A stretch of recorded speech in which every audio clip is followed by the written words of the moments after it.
Hey everyone, welcome to another Nerdful video. So if you're in a state or a county like me where literally everything is under lockdown, you haven't been able to do any sort of pre-release or drafting for Zendikar Rising in paper format. Well, that means that we've probably been drafting on Arena, which is kind of unfortunate for us casual or free-to-play players because Quick Draft costs 5,000 gold and Premier Draft costs 10,000 gold. Ugh, yikes. So we better make sure every coin, every card, and every best of one match counts because we sure don't want to be losing all three of our matches with 0 losses and get no gems and 1 pack. So here are the top 10 commons that you need to consider picking up if you are quick drafting or premier drafting for Zendikar Rising. Now keep in mind that hate drafting is not a thing in Arena because you're not drafting against your table. Even if you're premier drafting, you're not going to be matched up with your opponents that you drafted with, which is kind of weird. I mean, it's fun. I get premier drafting, but it doesn't really translate over into paper drafting. So you want to be picking up the cards that synergizes with your deck the most. Now, for the most part, you're going to be just picking up the rares and uncommons in your color if you see them.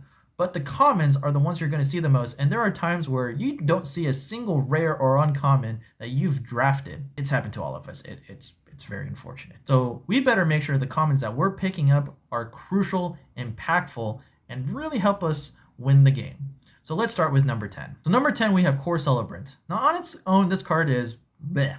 I mean, it's a 1/4, so it'll block decently well, but it's not going to be killing whatever it's blocking. So why pick up this card? Well, its ETB trigger is actually very, very easy to pull off. I mean, you just plop a creature down on the board and you gain 1 life. And there's a lot of cards that reward you for gaining this 1 life. Let's take a look at them. You've got Marauding Blightpriest, Attended Healer, Cleric of Life's Bond, Scion of the Swarm, and Malakir Bloodpriest. Note that a lot of these cards are basically white-black synergy, but even on its own, this card will stall you enough to get your win con. So consider picking up this card. Number 9, Cliffhaven Kitesail. Now 1 mana to make your biggest creature, or really even your 2-3 drop creature flying is relatively very cheap. And flyers are, always hard to block and limited. And the fact that you can still equip another creature for just 2 mana, that's a relatively cheap deal.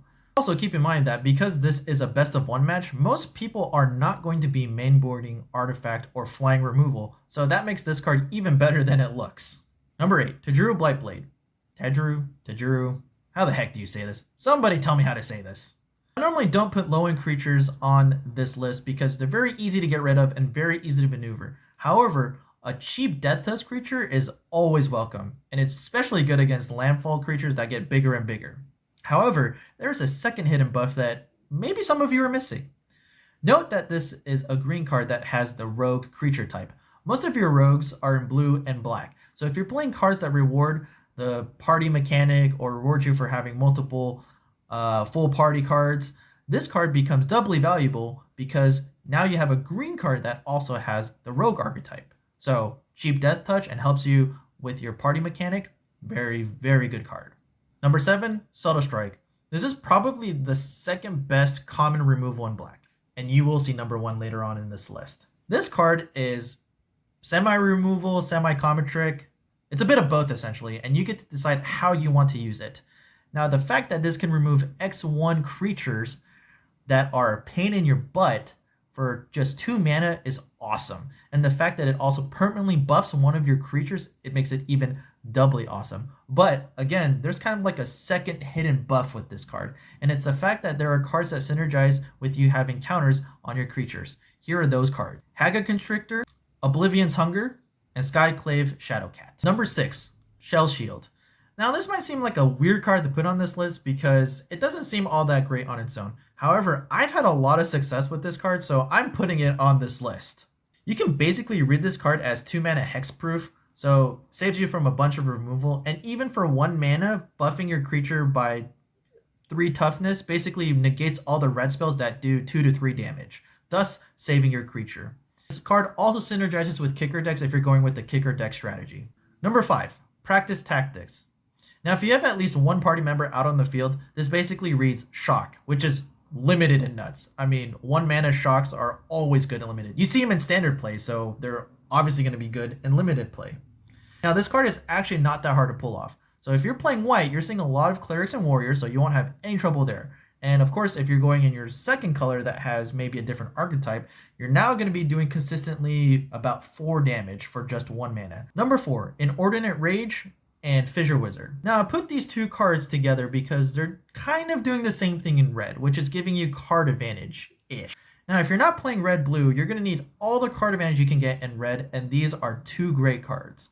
Number 3, Landfall buff creatures. Now I had to put all these cards together because they basically do the same thing. Play a land, get bigger, or get some ridiculous effect. This actually means that these cards are actually pretty busted because if you're just drawing lands, well, at least you're still getting some sort of positive effect. And if you're not drawing a land, well, that means you're developing your board or you're messing with theirs. It's basically a nice win-win situation.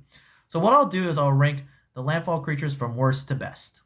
Can it be Baloth, Dreadworm, Territorial Skycat, and Prowling Felidar. Number 2, Deadly Alliance. Now removing the biggest threat for 5 mana has always been a thing in Limited, and it's always been good. But the fact that you can do that for potentially cheaper is insane.